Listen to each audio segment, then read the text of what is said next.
আসসালামু আলাইকুম। সবাই কেমন আছেন? এই তো গ্রামে এসেছিলাম অনেকদিন ছিলাম, অনেক আনন্দ করলাম, মজা করলাম। আজ সবকিছু প্রায় স্মৃতির পাতায় কারণ চলে যেতে হবে আমাদের বিদায় বেলা চলে এসেছে। প্রতিদিন আপনাদের সাথে ভিডিও শেয়ার করতাম। এটাই হয়তোবা আমাদের গ্রামের লাস্ট ভিডিও। এরপরে আর কবে ভিডিও আসবে জানি না। কারণ আজকে আমরা ঢাকায় চলে আসতেছি। তাই জন্য সকালে ঘুম থেকে উঠে আমি প্রতিদিনের মতো একটু বাইরে হাঁটতে বের হয়। আর এই মরিচ গাছগুলো হচ্ছে আমার নানি লাগিয়েছিল। আমার নানি আসলে অনেক প্রকারের শাক, সবজি, মরিচ লাগাতে পছন্দ করে। এই মরিচগুলোর নাম হচ্ছে দুধ মরিচ। আর এগুলো খুব একটা ঝাল হয় না। যদিও বা এই মরিচগুলো আমি দেখেছিলাম পাহাড়িদের ওইদিকে। আর এই যে আমি বিভিন্ন প্রকারের আরকি মরিচ তুলে নিলাম। এই যে আমার নানু হচ্ছে পুঁইশাক গাছ লাগিয়েছিল। পুঁইশাকে ফুল হয়েছে। আমরা এটাকে বলি পুঁই মিচুরি। জানি না এটাকে কোন জেলাতে কি নাম বলে। তো যাই হোক, এই যে শীতের সকালে প্রতিদিনের মতো আমি হাঁটতে যখন বের হয়েছিলাম, এই দৃশ্যগুলো আসলে আমার স্মৃতির পাতায় থেকে যাবে। কারণ আবার কবে গ্রামে আসবো, কবে শীত পাবো, কবে শীতের সকালে গ্রামের মেঠো পথ দিয়ে শিশিরে ভেজা ঘাসের উপর দিয়ে হাঁটতে পারবো জানি না। আর এই যে আমরা ঢাকায় চলে আসবো, তাই জন্য আমার নানি খুব ভোরে ঘুম থেকে উঠে আর কি বিভিন্ন প্রকারের শাকসবজি তুলছিল, যেগুলো আসলে শহর অঞ্চলে এত ফ্রেশ পাওয়া যায় না। আর আমার আম্মু হচ্ছে গ্রামের টাটকা শাকসবজি অনেক বেশি পছন্দ করে। এই যে সকাল সকাল আর কি আমার নানি বিভিন্ন প্রকারের শাক সবজি, বেল, বাতাবি লেবু, নারিকেল এসব কিছু রেডি করছিল। কারণ যেগুলো শহর অঞ্চলে খুব একটা বেশি পাওয়া যায় না টাটকা, সেগুলো হচ্ছে গ্রাম থেকে নিয়ে আসা হচ্ছিল। কারণ গ্রামে এগুলো খুবই ফ্রেশ পাওয়া যায়। আর আমার আম্মু যেহেতু পছন্দ করে, তাই জন্য আমার নানি, আমার মামিরা, আমার মামা সবাই আর কি রেডি করে দিচ্ছিল। ওটা হচ্ছে গাব ছিল। আর এই যে শুধু যে টাটকা শাকসবজি দিয়েছিল সেটাই নয়, প্লাস রান্না করেও দিয়েছিল যাতে করে আমার আম্মু এসে একটু রেস্ট নিতে পারে। সেজন্য মামিরা আর কি এগুলো রেডি করে দিচ্ছিল। আর এই যে ঢাকায় চলে আসার কিছুক্ষণ আগে আমার বড় মামি আর কি রান্না করে দিয়েছিল, আমার খাবার খেয়ে এসেছিলাম। আর এই যে বিসমিল্লাহ বলে আর কি অটোতে উঠে পড়লাম বাড়ি থেকে। তারপরে কাউন্টারে এসেছিলাম। এই কাউন্টার থেকে আর কি আমরা বাসে উঠবো।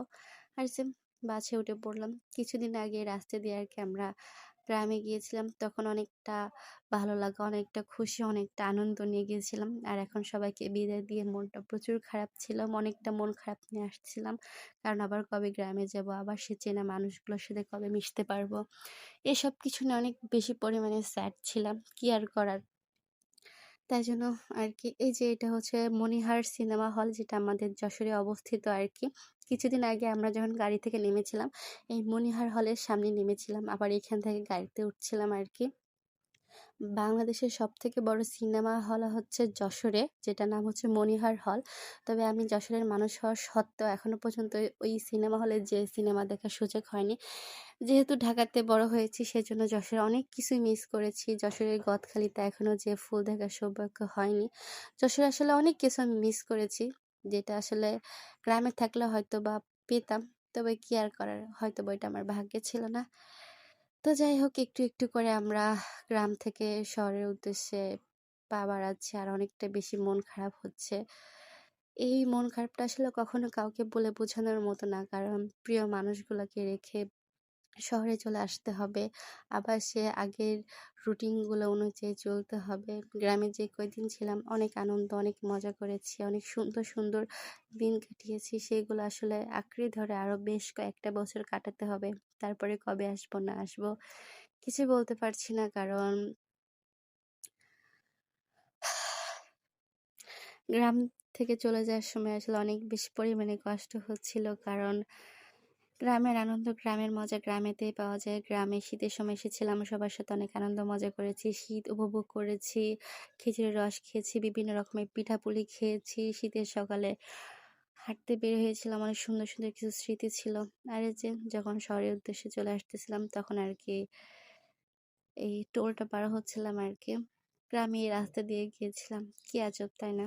কিছুদিন আগে যখন এই রাস্তা দিয়ে আমরা গ্রামে যাচ্ছিলাম, তখন কতটা আনন্দ নিয়ে গিয়েছিলাম।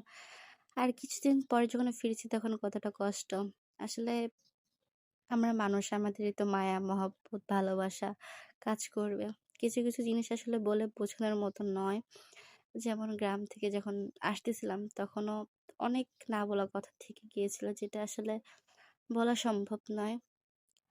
আমার নানু আমাদেরকে দেখে অনেক বেশি খুশি হয়েছিল। বলতেছিল, "আর কিছুদিন থেকে যা। কারণ অনেকদিন পরে গিয়েছি।" তাই জন্য বলতেছিল, "আর কিছুদিন থেকে গেলে কি হচ্ছে?" ওই মানুষটা আসলে আমাদেরকে অনেক বেশি পরিমাণে মিস করবে। কারণ আমি যখন ছিলাম তখন আমি আমার নানুর সাথে সবথেকে বেশি সময় কাটিয়েছি। একসাথে গোসল করতাম, একসাথে ঘুমাতাম। নানিকে ছাড়া আসলে তেমন কোথাও যাওয়া হতো না। তাই জন্য এগুলো শহরে গেলে বড্ড মিস করব। এই যে পদ্মা সেতু পার হচ্ছিলাম। কয়েক বছর আগেও আমরা ফেরি পারাপার হতাম। আর এখন পদ্মা সেতুতে যাওয়া আসা করি। সময়টা অনেকটা কম লাগে। তবে গ্রামে যাওয়ার সময় মনে হচ্ছিল যে সময়টা এত কেন বেশি লাগছে। কারণ অনেকদিন পর প্রিয় মানুষগুলোর মুখ দেখব। তাই জন্য হয়তোবা বেশি এক্সাইটেড এর কারণে সময়টা খুব একটা পার হচ্ছিল না। আর এই যে দেখতে, দেখতে আমরা ঢাকায় পৌঁছে গিয়েছি। আর ঢাকায় পৌঁছে গিয়েছি এটা চেনার উপায় হচ্ছে ঢাকায় প্রচুর পরিমাণে জ্যাম থাকে। তো ভিডিওটা আর বেশি লং করব না। সবাই ভালো থাকবেন, সুস্থ থাকবেন, সাবধানে থাকবেন।